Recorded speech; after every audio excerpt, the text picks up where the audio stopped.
We Americans are aware of what's happening in Cambodia and South Vietnam because this country has a big stake there. But Bangladesh is a different case.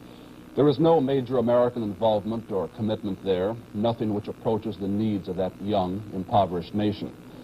And so the memory of what happened there may already be growing dim in many of us. But what did happen there will never be forgotten by the people of Bangladesh, especially the women. It was in villages like this that the Bengali liberation struggle caught fire. And it was in villages like this that the Pakistan Army took its revenge. The villagers still speak of it, the men telling their stories of fighting, the children telling their stories of running and hiding. It is the women who are silent, women like Saira.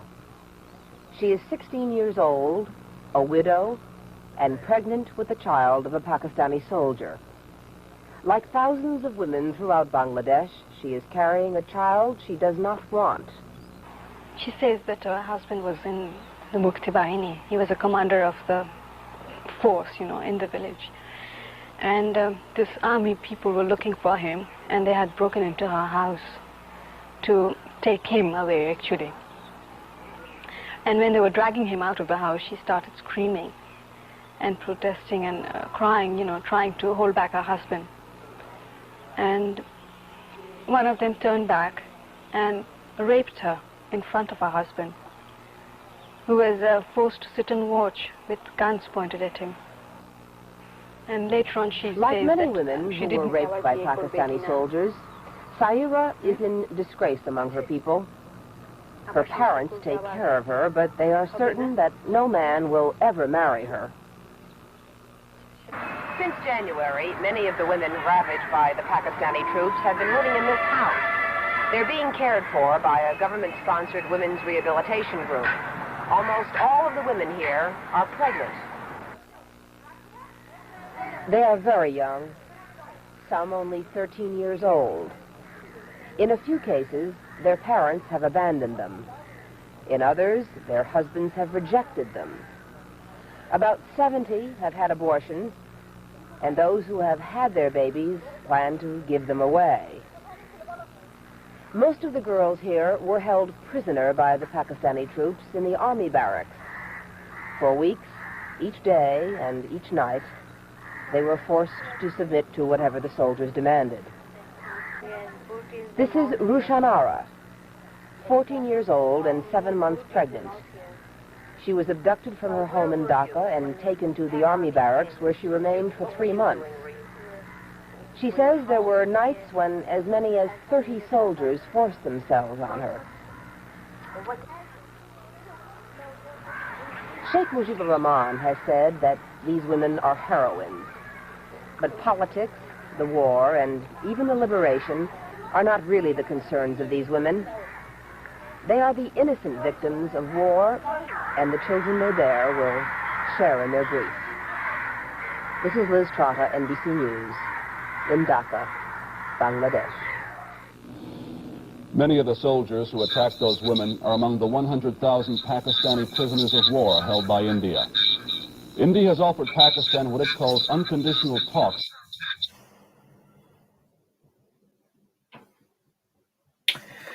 Thank you, ladies and gentlemen. Good afternoon from London. I would like to start today's webinar focusing on the 50th Independence Day of the People's Republic of Bangladesh and the relations, especially with the neighboring countries, including India. It was a very touching and video which we saw just prior to our discussion. We've got a fantastic panel of experts who are joining us all the way from Bangladesh, Dhaka, and London as well. I would like to first start with our distinguished guest from Bangladesh, Professor Dr. Mamun Al Mahatab. Dr. Mahatab is a distinguished medical professional, not only in Bangladesh, but he holds key positions in fellowship and research collaborations, including various countries of the Europe and Japan as well. Apart from his medical qualification, he's also a very keen observer of international politics and the way especially leading up to the 50th Independence Day of Bangladesh. So I would like to start the discussion with you, Dr. Mahatab. So if you would like to make your opening comments and remarks, and then we'll take it from there. Thank you very much, Doctor. Thank you very much. Good evening from Dhaka, and once again, thank you very much for getting me connected here. The short documentary or the news report you just broadcasted actually tells it all. We are now celebrating the golden jubilee of independence of Bangladesh, and you are seeing that as I am speaking, celebration is going on in Dhaka, around the country, despite the COVID pandemic, and we are having a 10-day celebration at the National Parade Square in Dhaka, where we are receiving heads of states and governments of 5 neighboring countries, and also recorded video messages from different world leaders. So why I bring this here is of the 5 countries that you see who are represented here in our this huge celebration, Pakistan is missing. And there has been certain noise or echo why Pakistan is missing. We have recently seen a report that the Honorable President of Pakistan has actually summoned his High Commissioner to Dhaka, and they had a meeting in Islamabad discussing why Pakistan was not here, because we have a highly active Pakistani High Commissioner in Dhaka these days who has come up with ideas that were unheard of. For example, he had recently proposed that he wants to publish, collection of photographs of Bangabandhu Sheikh Mujibur Rahman's visit to Pakistan in 1974 in connection with the OIC summit. Then he said that in his past posting in Toronto, he had seen the harmony and the brotherly relationship between the Bangladesh and Pakistani community there, which he wants to see here. So now these narrations are there. So why I tell is that see what you just showed us, what you just reminded us. Number one thing is that no one has given us the independent government of the independent Bangladesh now, or the intellectuals, or the civil society, or the people of today's Bangladesh to forgive what has happened. This is one very important issue. Even if I want to, if my government wants to, we cannot just forgive the people who had actually killed 3 million Bangladeshis and had raped more than 300,000 of our ladies. Number two issue is that this number could have gone much bigger. It could have been more million killings and more million rapes had not India, joined hands with Bangladesh in our common struggle for the liberation of Bangladesh. Had India not been there, firstly, the liberation war of Bangladesh, the military part was 9 months, but it was a long preparation of 24 years. So the 9 months of war would have continued for many more months or even years had the Indian intervention in support of Bangladesh not taken place. So there is the relationship. Why Narendra Modi is visiting Bangladesh, and why the Pakistani High Commissioner is giving an explanation to his president in Islamabad. The second issue is that this is a unique country, Bangladesh, which was created by the blood of 2 different nations. You have seen joint armies battling in the battlefields of Europe during the Second World War. Even the Indian troops, the Bengali soldiers had fought. But that's a different scenario. Here it is a unique scenario. If you look at the Indian subcontinent, that was one country. Then the religious doctrine was brought into effect, and India was split into 2. The doctrine of a religious state was proven wrong, was proven null and void. When Bangladesh was created, it was a nation state which was created, and this nation state was created with the blood of Indian and Bangladeshi people. There are many examples where the people of 2 nations have shed blood together. In fact, India has sacrificed more of its military men than our military men in our liberation war. It is on one hand true that we have lost 3 million of our countrymen, but it's also true that India has lost more than 15,000 troops, and our military men are highly outnumbered by the Indian military loss during our liberation war. So this is in a gist of how we would like to see the beginning of the relationship. Again, I have to say that the relationship is not only for 50 years; it's a 1,000-year-old relationship. But in the span of 50 years, the beginning of Bangladesh has seen Indian support. Then you see during the early days of Bangladesh, India had supplied free of cost fuel to Bangladesh for 3 years. $3.5 billion Indian aid. Those helped in stabilizing the country. The relationship took a nosedive after the killing of a father of the nation, Bangabandhu Sheikh Mujibur Rahman, but has now taken a new step. And now we see, how we are prospering. But this has not been a one-way journey. Bangladesh has also done its part. For example, I can recall my first visit to Agartala. There is a place called Shipahi Jungle, close to Agartala, and there's the animal sanctuary. So when I saw that, I said that I can visit the place. The first time I went there, the local host told me, no, you cannot go because after sunset, those places are unsafe because insurgents are there, and after sunset, we don't go there. 2 years later, when we went back, they said that you can now visit Shipahi Jungle because the situation has changed because the Army League government is in power. What I want to refer to is that the Indian insurgents who were sheltered by the then BNP Jamaat government in Bangladesh were kicked out of the country, and Bangladesh did its part in ensuring peace in the seven sisters of Indian. And now, if you see, the seven sisters of India are benefiting through transshipment, transit, etc. arrangements from Bangladesh. So both countries have reciprocated, and the relationship is so strong that this is another unique example where Bangladesh and India have resolved their land dispute and sea boundaries without firing a single bullet. And but we have had territorial gain on land, and our sea boundary have doubled.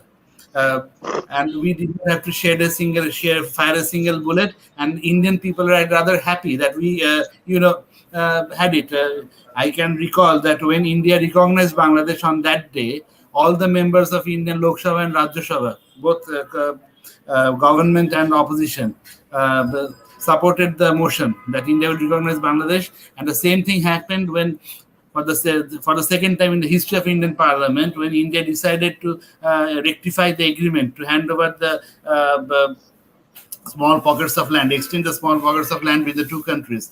So this is a unique scenario.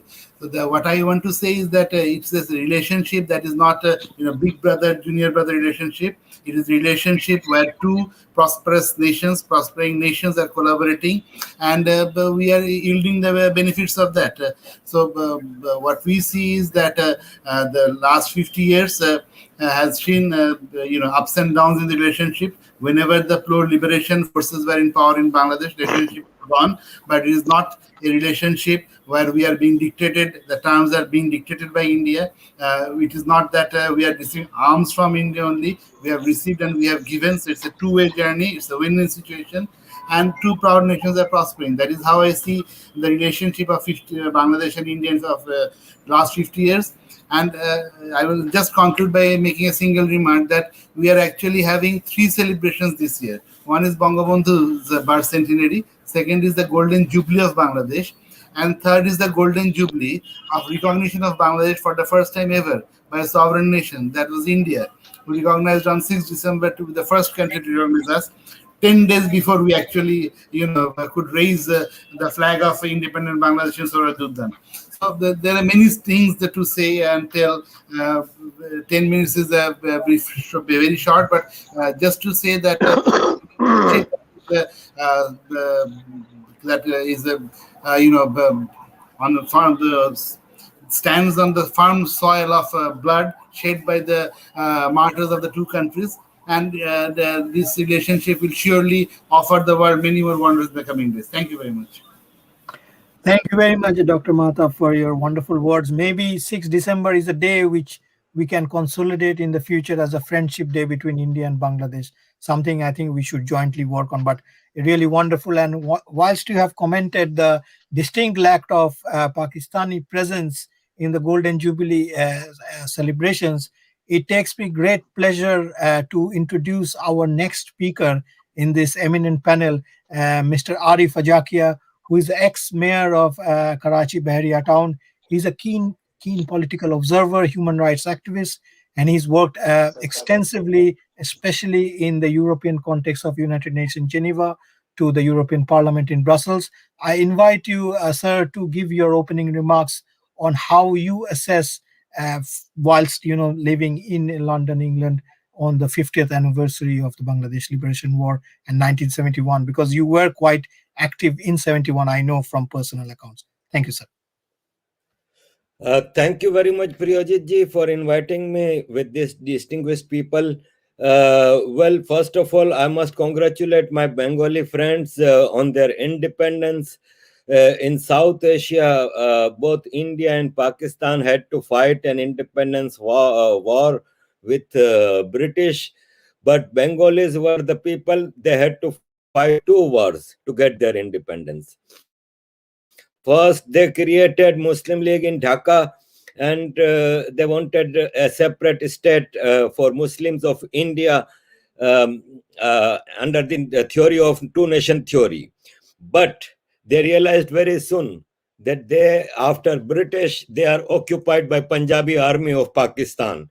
We in West Pakistan, we were said that Bengalis are beggars, Bengalis have nothing to eat, and we are feeding them.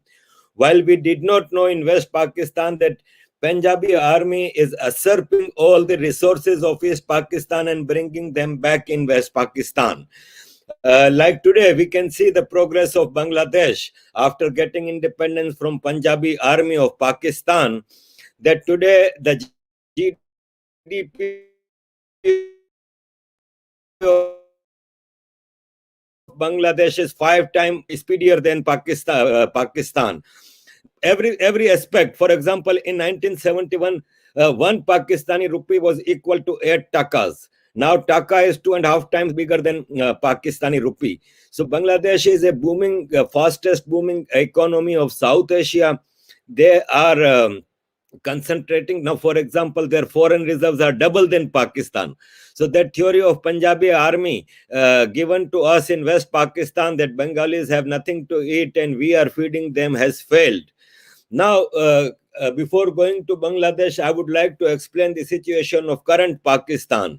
In Pakistan, the Punjabi army, after surrendering from East Pakistan, Bangladesh, they have occupied the remaining 3 minority provinces of Pakistan, ethnic minority provinces like Sindh, Balochistan, and KPK. And the similar situation we are facing in Pakistan, that Bengalis have had faced. Now, Bengalis, they were brave people. They struggled, they fought a war, and finally they got their independence. Baloch are doing the same thing in Pakistan today. Since 71, they are in war with Punjabi army. More than 100,000 Baloch have been butchered by Punjabi army in Pakistan, and they are seeking independence, because Balochistan, a resourceful province of Pakistan, is occupied illegally by Pakistan, and they are usurping all the natural resources of Balochistan.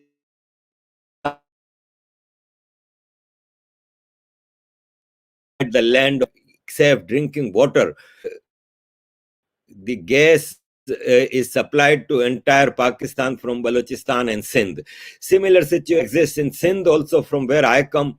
And Sindh is a province that is very rich in natural resources. The only ports of Pakistan are Gwadar in Balochistan and Karachi in Sindh.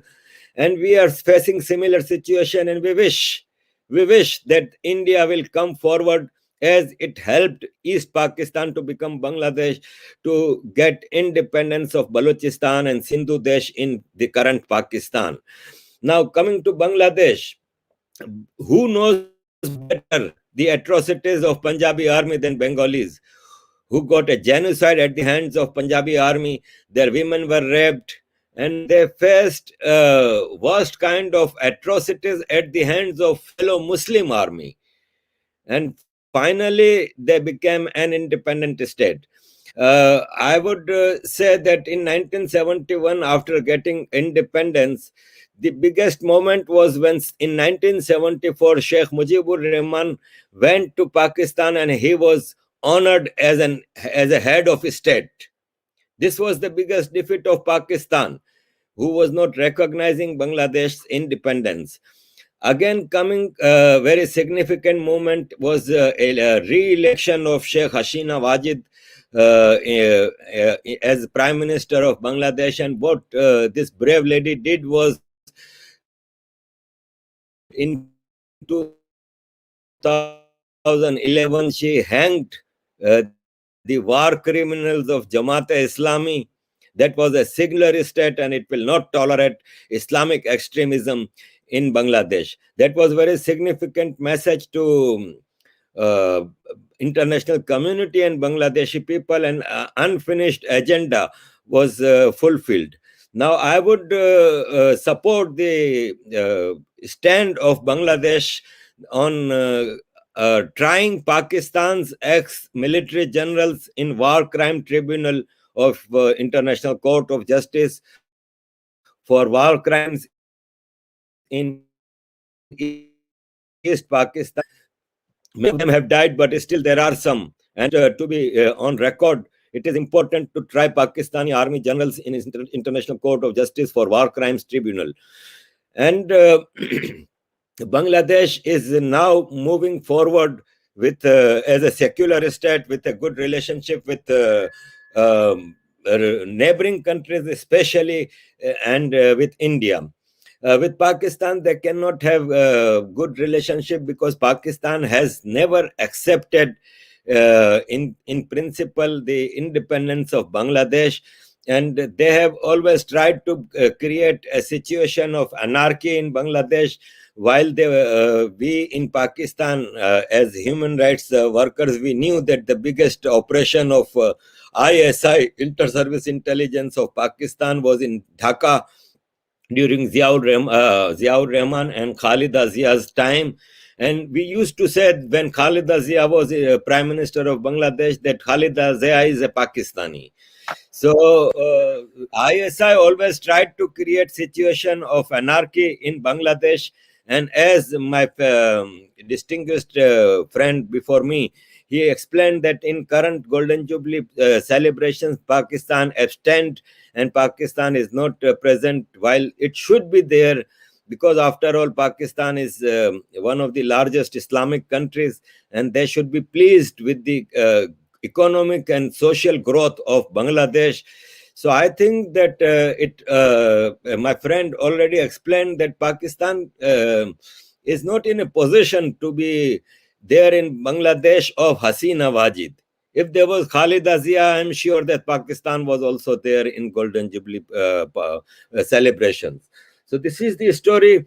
I would, before concluding, I would request my distinguished friends from Bangladesh to speak for the oppressed ethnic and ethno-linguistic minorities of Pakistan, Sindhis, Baloch, Pakhtuns, Muhajirs, who are facing a similar situation that they have gone through.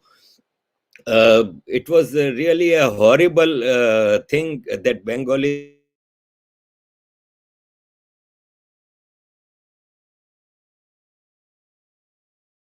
have done to Pakistani and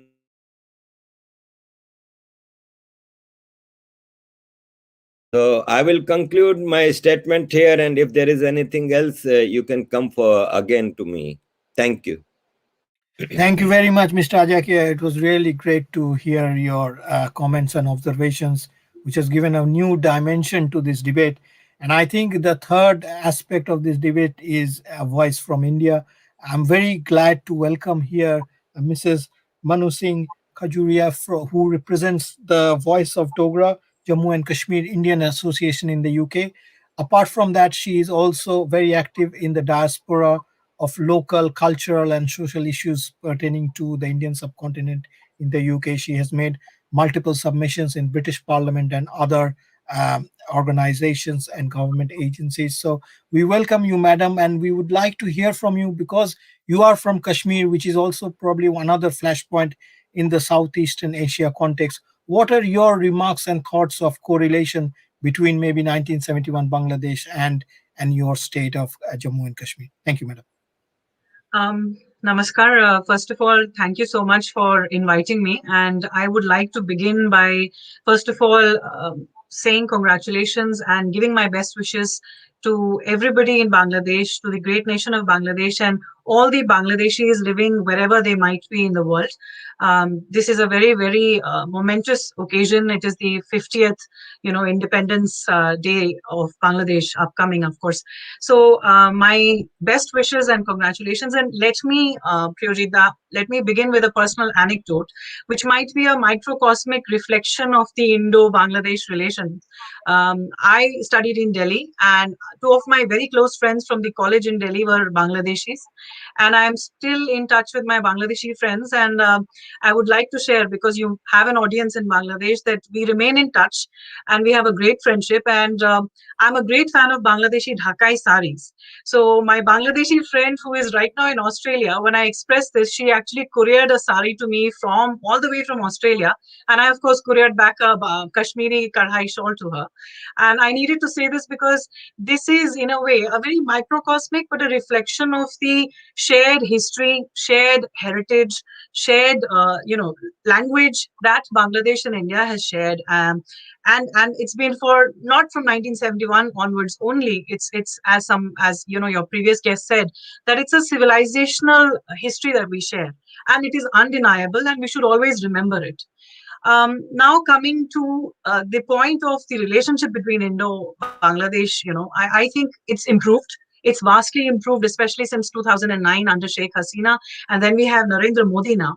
And clearly in the last virtual summit between India and Bangladesh, Narendra Modi used some operational words which are reflective of the mood of both these nations. He said that it is his priority to maintain extremely good, or rather strengthen the relationship with Bangladesh. He said, when he talked about neighborhood first, he said that Bangladesh, and quote unquote him, he said, is a major pillar. I think it's a reflective of an attitude of the Indian state under Narendra Modi, what they want to do with Bangladesh, how they want to foster the relationship.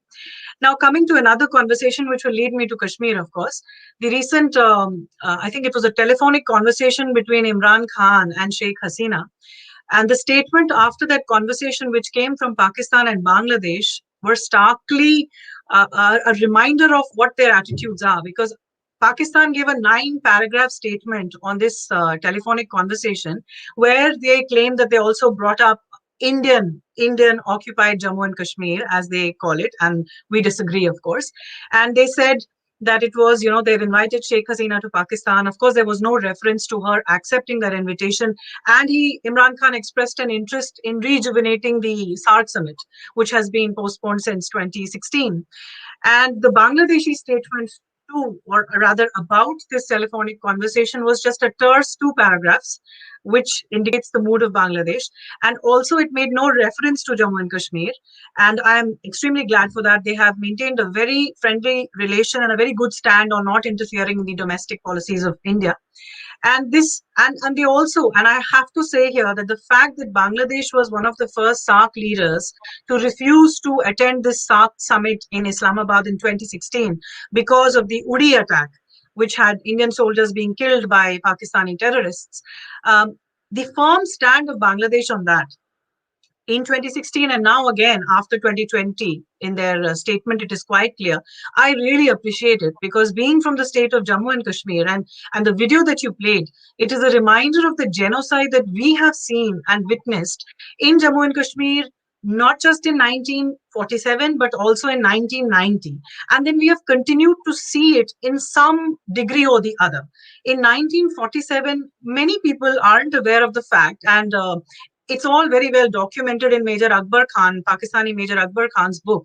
Many people wrongly refer to the fact that it was a tribal invasion of Jammu and Kashmir. It was not.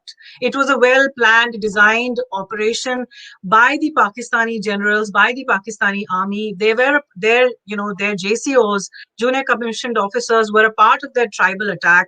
And Jammu and Kashmir saw one of the worst genocides ever. till 1947 August, JNK had not seen any communal riots. This also I need to point out. It was a multi-ethnic, multi-faith, but had never seen it. But then you have the Pakistani invasion. I refuse to call it just tribal attack. The Pakistani invasion of 1947, which saw the murder, the loot, as we saw the rapes that happened in Bangladesh by the Pakistani army. We saw similar situation in Mirpur, in Muzaffarabad, in Kotli, in Bimbar, in Baramulla. The nuns were raped, the convents were attacked, and there was a clear message by the Pakistani army that you can, to the raiders, to the Pashtuns, and to the Afridis who came as part of that tribal attacking contingent, that you can take away all the movable property, which meant women, and the immovable property or immovable assets you can just loot. So they looted, and then they took away women. They raped women. They took away women. So many thousands of Hindu and Sikh women from the area which is Pakistan occupied Jammu and Kashmir were kidnapped and sold in the bazaars of Peshawar and Rawalpindi and God only knows what not. And we see a similar reflection in what happened in Bangladesh. And that's why I wish that the Shimla agreement was well and good. We had Sheikh Mujibur Rahman back in Bangladesh. We had the Bangladeshis moved and transferred from Pakistan to Bangladesh. But I wish that there was a trial, as Arif Bhai also mentioned. I wish their Pakistani soldiers were tried for the genocide they committed in Bangladesh. This would have gone a long way in clearly establishing. Everybody knows that the Pakistani army, the Punjabi Pakistani army, is absolutely ethicless. They have no code of conduct, and you have a nation's army which commits these kind of horrifying genocide and rapes women and kills children and men, etc. So I wish that during that Shimla agreement, when we had the 93,000 prisoners of war, almost a quarter of the Pakistani army, and we had around 15,000 square kilometers of the Pakistani territory, we had bargained harder, and we had asked for a trial of these war crimes, of this genocide. And I wish Bangladesh raises it, because this would be a very good answer to what they've done in Kashmir, and they continue to do so. In 1990, we saw the exodus of the Kashmiri Pandits, and almost 4 lakhs had to flee. They haven't been back home. It's been so many decades now, and they continue to do that. You have the Pakistani terrorists and Pakistani-sponsored terrorism in Jammu and Kashmir. I come from a border district in Jammu. I come from a border tehsil, and we have infiltration, and we have ceasefire violations, and we've seen this. So this is, of course, a neighbor which is always going to be a nasur, which is always going to be this thorn, and it will be, continuing to do that.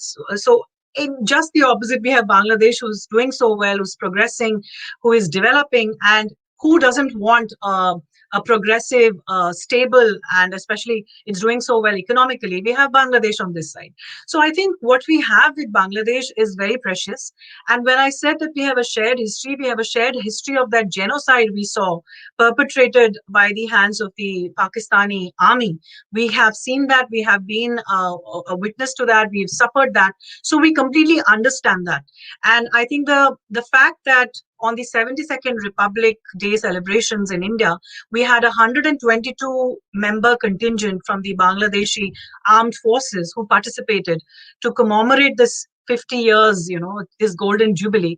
I think it's a great statement. It also, I think Bangladesh was only the 3rd country which has been invited as, the armed forces to come and participate in our Republic Day celebration. So it's absolutely great. I, for one, am rooting for stronger Indo-Bangladesh ties. And the way forward is, us strengthening, becoming a very strong voice. This is a region which is coming up, and I hope the best for the Indo-Bangladesh relationship. And once again, big, big congratulations and best wishes to all Bangladeshis. Thank you very much, madam, and really very insightful analysis pertaining to use of terrorism as an instrument of state policy. And now we have the final speaker of our today's afternoon discussion, the very senior and eminent, prominent journalist, Mr. Nadim Kader, who is joining us from Dhaka. And I had an opportunity to meet him in person in London at my book launch. So we share a very personal touch. But apart from that, he has been posted throughout Europe and other countries, as associated with Bangladesh High Commission in the shape and form of a press minister. Apart from that, he has worked in different news agencies, internationally acclaimed award-winning journalist. Thank you very much, sir, for your time. And I would like to ask you if you could kindly maybe reflect on that horrible night of Operation Searchlight in your deliberations, please. Thank you. Thank you very much for having me first. And it's wonderful to meet you and talk to you. Uh, you remember me from your book launching, and I still remember it. It's a very wonderful memory for me. One of the best events that I attended while in London. Uh, First of all, I like to remember with all gratitude and respect the father of the nation, Bangabandhu Sheikh Mujibur Rahman, uh, without whom this country would not have become a reality. And that is something we cannot and we should not forget. Uh, why I say this? Because there has been attempts since his assassination to sideline him and his contribution, which is absolutely sad and condemnable. The other is, of course, the martyrs of the war, including my father. So I salute them on this 50th anniversary. Uh, Brings back memories of my childhood with my father. And of course, the last but not the least, a salute to our Prime Minister Sheikh Hasina, who has taken our country forward, which has made us a proud nation on our 50th anniversary. So we celebrate this particular anniversary with lot of pride and lot of glory, which we did not have before. If you remember, Henry Kissinger had said Bangladesh was a bottomless basket. I wish he would come and see what Bangladesh is today. So that is my starting point. Yes, I was 9 years old in 1971. And I vividly remember, but I was not in Dhaka, I was in Chittagong, the port city. And I very clearly remember I've written a book, two books in fact. One is about to be published from Delhi, and the other was in Bengali, which was published in 2017 from Dhaka. It was, I tell you, because since my father was so much involved, and I remember, on March 2nd, Bangabandhu raised the first flag of Bangladesh. And then this flag was being sold across Bangladesh, from cities to countryside, and everybody was putting up the Bangladesh flag, the red and green, with a small yellow map in the middle. That was the initial map for Bangladesh.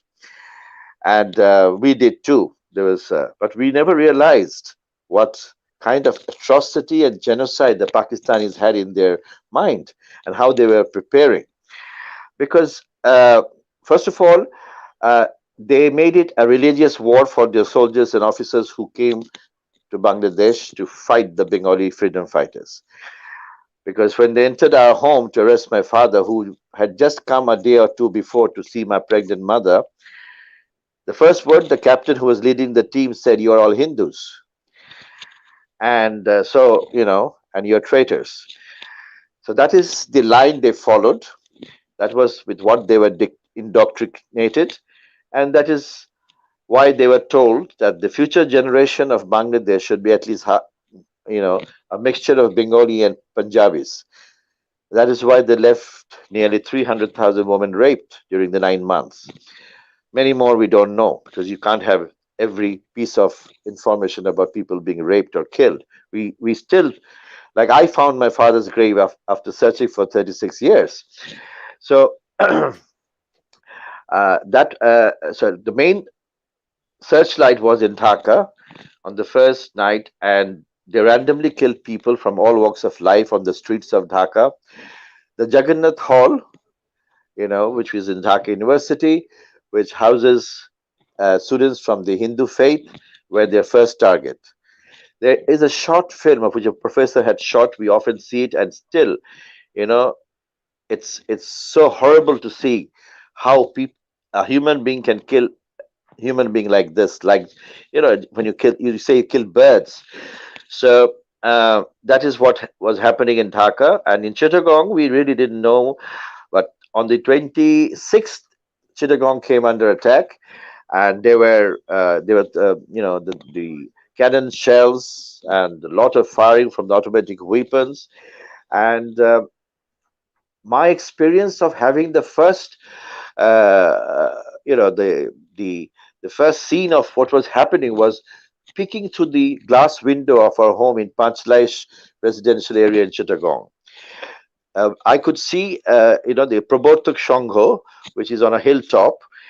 That is to use the people from the Hindu faith, the clerics, the students who were being taught religious, Gita and all that, and they were being bought on the hillside, and there was random machine gun fires, and they were rolling down, you know, and then one after the other, there was so many dynamite that I got sick, and my mother came and put her hands on my eyes and said, "What are you doing? Come." But I think that has left a lasting effect on my state, on my mental state, because when I talk about 71, that is one of the first things I remember. But then on the day my father was picked up, and in fact, I came to know later on that it was the same day he was killed. So that night they were supposed to come and kill us, my mother, myself, my sister, and of course my mother was only a few days, waiting for my younger brother, who's now in the States, Naveed, to be born. So they the plan to come and attack us and kill us and take my sister away, and but we fled. And my mother, I mean, I read the book that is going to be published from Delhi, that is called Half Widow: A Woman and the Bangladesh War. That is, it's about her, but she is just one person who represents the rest of the women like her. And in that condition, she took us two children with her and started walking on the roads where they were firing going on. Nobody knew what happened. Then God sent a vehicle that some of we knew. We went and took shelter at the home of a Bengali man who used to frequent our home every other day, and tell my father, because my father was screaming "Joy Bangla" despite being an active army officer, as a colonel. So, and that particular man picked up the phone and told the Mashallah headquarters, the Colonel Kader's family is in my custody, you can take them. So my mother kind of said, "What are you doing? You can kill me, but please save my children." But in the meantime, there was another angel figure who came at the time God sent. He came and took, and that is, I think, we survived. So, when we were going to his place on that 17th April 1971, when the government in exile was being formed in Mujib Nagar, Meherpur, there were still bodies littered, children, women, men, on both sides of the roads. Homes were burned down, shattered.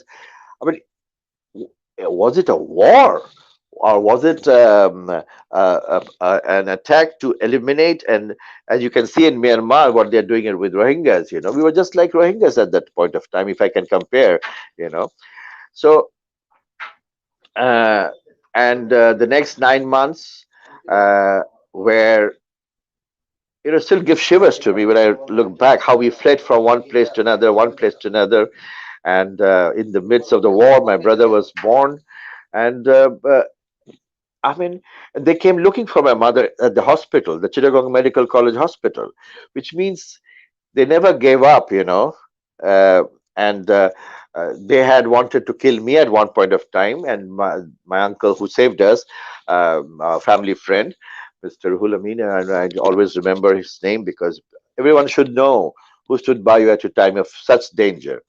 And Mr. Amin hid my mother and hid us so carefully that they could not find, because they said they wanted me and also the child, because if the child is a boy, then they both have to go because they will follow their father's footsteps. So that is their agenda: rape women to make half Pakistanis, Punjabis, and kill the heir to the freedom fighters because they will have the same blood. And when you talk of Pakistan, I feel proud to tell you today that my Prime Minister Sheikh Hasina is the first Bangladeshi leader who told the Pakistani High Commissioner in Dhaka that We will never forget and forgive you for the genocide in 1971. I salute her that she said that bluntly, which we would, as a normal citizens of Bangladesh, would love to say and could not say, but she spoke for us. And that is the thing. The people, the majority of the people feel the same way. The Pakistan did not apologize for the crimes against humanity. They did not put people on the 159 soldiers and officers to be tried for crimes in Bangladesh. Even I can tell you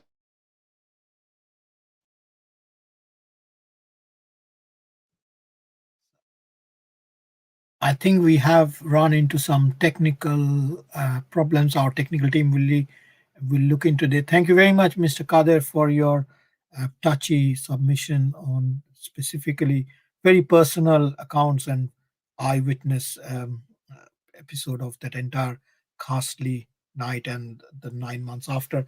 I would just like to come to Mr. Ajakia for any final comments which you may have, sir, and any touching a reflection on what Mr. Kader had pointed out, that the Punjabi mentality of, as they used to say, that we will change the nasal or the race of the East Bengal and the East Pakistani. Your forum, sir.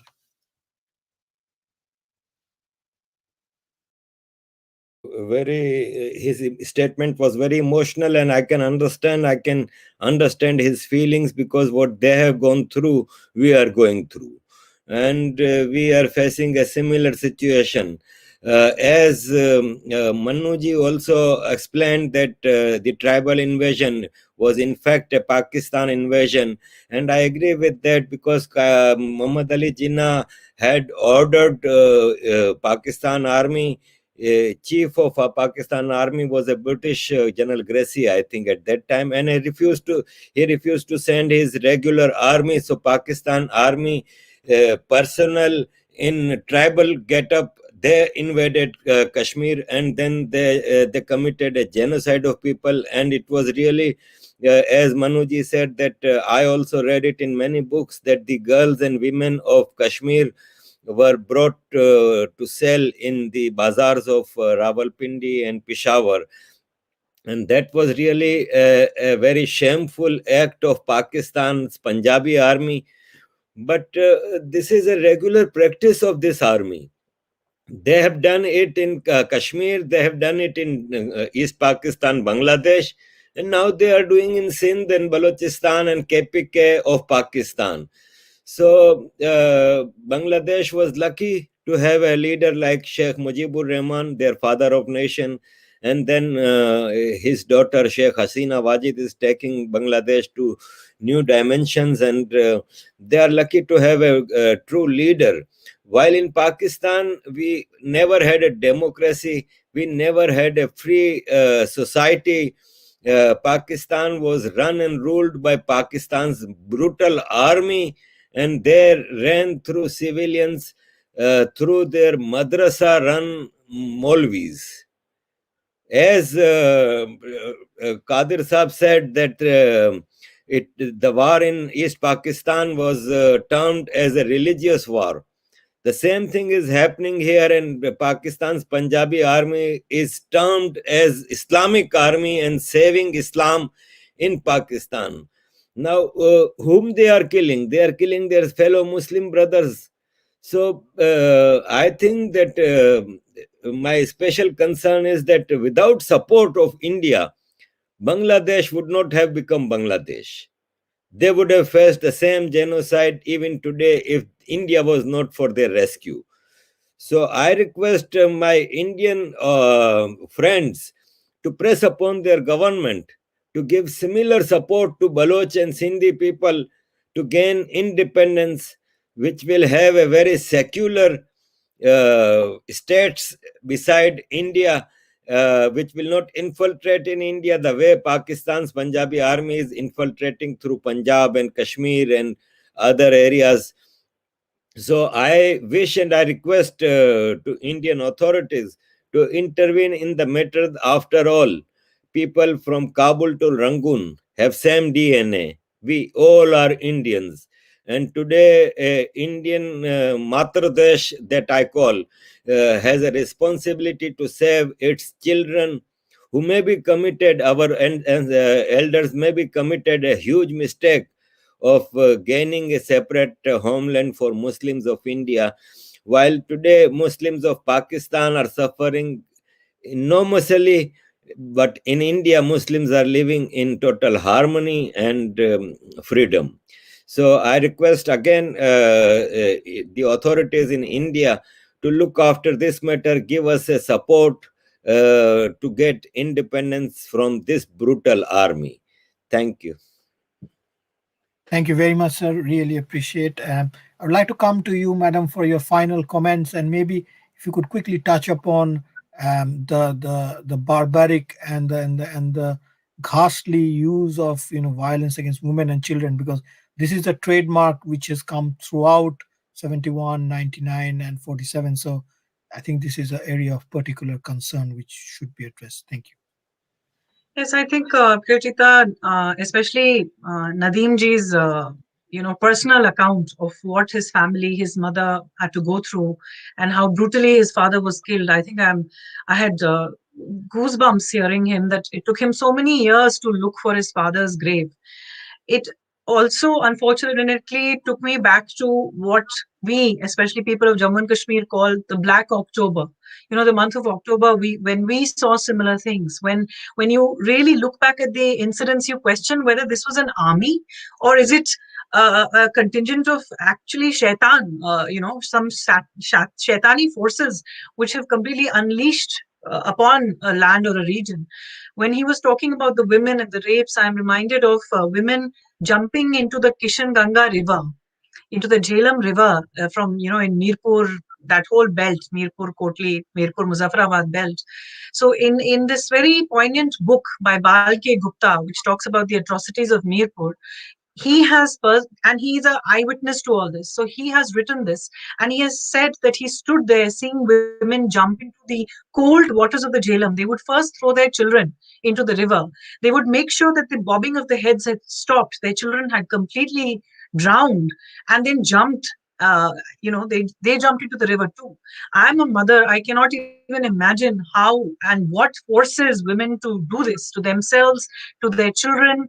Pregnant women were killed by their own family members. In Rajouri, when these Pakistani forces were coming in, there are accounts of the entire townspeople coming into the marketplace and actually consuming poison. So you have these horrid accounts. You have the account of Raja Murtab Khan, well aided by the Pakistani forces, kidnapping and holding, women, Hindu and Sikh women, forcing a 16-year-old Leela. I remember these names, and she actually committed suicide. So you have these accounts of absolute horror, even in the prison camp in Alibeg, which was the prison camp in POJK, which later ICCR went in and freed the prisoners. There were no Sikh men because the Pakistani generals were so angry because of Sikhs' opposition to the partition that they took revenge, be it in Gilgit Baltistan, be it in POJK. So they have committed such atrocities that I think it should be globally, this Pakistani army should be denounced for this, and its credibility completely stripped, because this cannot be an honorable army of any nation. The way they have behaved every time they have attacked, be it in 1947 and what happened in Bangladesh, and there is an attempt to always strip away people's local cultures, indigenous cultures, because if you look at how it instigated or how that activism started in Bangladesh, it was about Urdu imposition in Bangladesh. Similarly, it's taken a prime minister like Narendra Modi that finally now we have, because previously the state governments were, they always used to toy with separatism, and they had their influential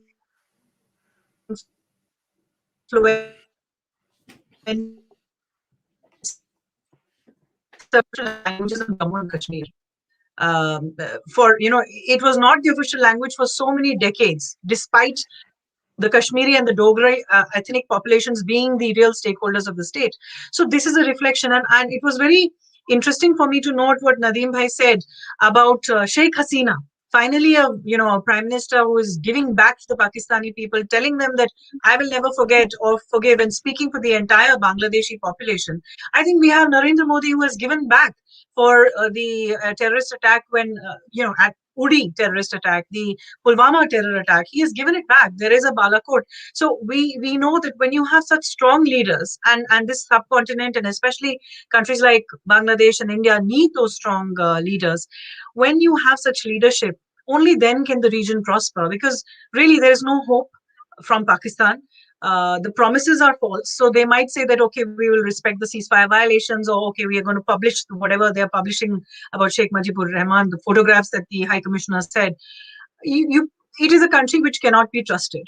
So it's very important for nations like India and Bangladesh to have strong ties, because one day we will have to again face something like this, and a good relationship and a good stable countries in this region will become really, really critical. So I think that's my last point I would like to make. And once again, I'm very conscious of the sacrifices that have taken place, that have gone into this liberation struggle, and the Mukti Bahini and the women and the children. It cannot be forgotten. It must not be forgotten. And I think Sheikh Hasina ji, I stand by her when she says Pakistan cannot be forgiven or forgotten for this.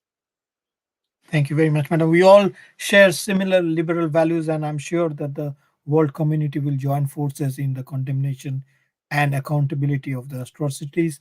We have come to the end of our today's web discussion. We thank all the panelists on behalf of NL24.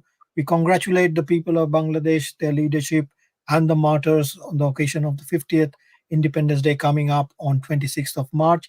That will be all today, and we hope to see you soon. Thank you very much, everybody. Have a nice weekend. Thank you. Bye-bye. Thank you. Thank you.